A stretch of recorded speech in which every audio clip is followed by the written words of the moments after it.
இன்னைக்கு நம்ம இந்த ஒரு வீடியோல எதை பற்றி பார்க்க போறோம் அப்படின்னு பார்த்தீங்கன்னா, தமிழக அரசு போக்குவரத்து கழகங்கள்ல வந்திருக்க அந்த முக்கியமான தகவல்களை இந்த வீடியோவின் வாயிலாக நம்ம இப்பொழுது பார்க்கலாம்.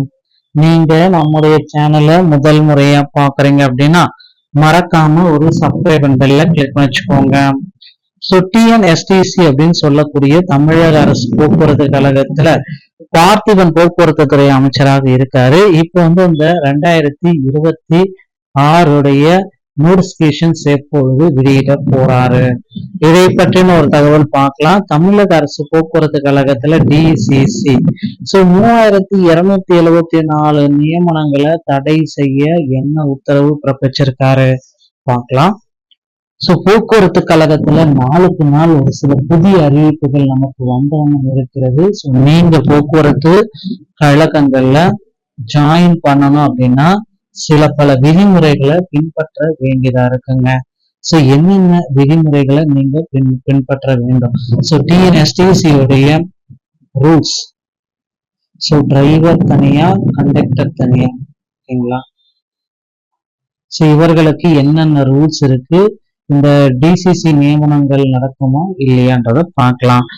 டிசிசி நியமனத்துல லட்சக்கணக்கான முறைகேடு. இன்னமும் வந்து பாத்தீங்கன்னா டிசிசியோடைய பணி நியமனத்துக்கு ஏற்படுறவங்க அந்த ஓட்டுநர் பயிற்சி பள்ளி வாகனத்தை ஓட்டிட்டு இருக்காங்க. அது என்ன அளவுக்கு எக்ஸ்பீரியன்ஸான ஆளை எடுத்திருக்காங்க அப்படின்னு தெரியல. இதனால அந்த டிசிசி 2025 நியமனத்தை தடை விதிக்கணும் அப்படின்ட்டு நிறைய கோரிக்கைகள் வலுவாக எழுந்திருக்கு. போக்குவரத்து கழகத்துறை அமைச்சர் பார்த்திபன் அவர்கள் புதிய அறிவிப்பை வெளியிடுவாரா இல்ல 2025 நடந்த டிசிசி நியமனங்களே தொடரும், புதிய அறிவிப்பெல்லாம் நாங்க கொடுக்கறதுக்கு இன்னும் லேட் ஆகும். இடைக்கால பட்ஜெட் வந்து பாத்தீங்கன்னா இந்த ஜூலை மாசம் 20ஆம் தேதியிலிருந்து உங்களுக்கு தொடங்க இருக்கு. இடைக்கால பட்ஜெட்ல போக்குவரத்து கழகத்துக்கு அப்படின்ட்டு வந்து பாத்தீங்கன்னா 65,000 கோடி ரூபாய் வந்து நிதி ஒதுக்கீடு செய்ய போறாங்க. இதுல வந்து பாத்தீங்க அப்படின்னா மகளிருடைய வெற்றி பயணம் திட்டம், மகளிருக்கு வெற்றி பயணம் திட்டத்தை இதுல வந்து அடங்கும் அப்படின்றதுனால மகளிருடைய வெற்றி பயணம் திட்டத்தையும் இதற்குடைய சேர்த்து துவக்க இருக்கிறாங்க. இன்னும் ஒரு 10 தினங்கள்ல இது நடந்துவிடும்.